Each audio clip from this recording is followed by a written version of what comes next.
Nu va, pasiknysęs rado porą diskelių pas savi.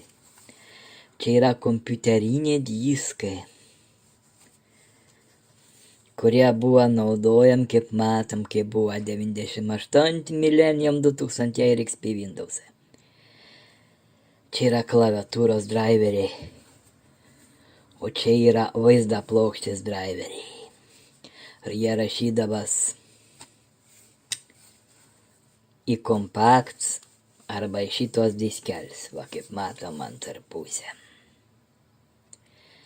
Taip atrodydavo.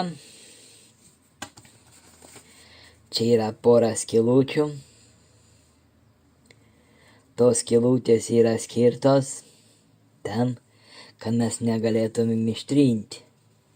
Va yra toks plasmasiuks, kurį galim pastumti, tad mes negalėsim ištrinti.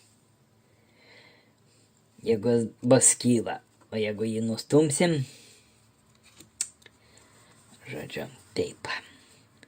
Va tokie buvo diskeliai, jų talp 1,4 megabaitą.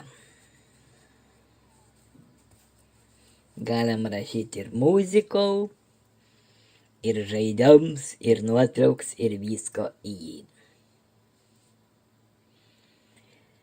Seniau rašydavau visko. O dabar taip tik tas. Nieko neberašom. Tai va, koks daiktas būdavo. Tokie būdavo flešiukai vadinami. Daugkartiniai.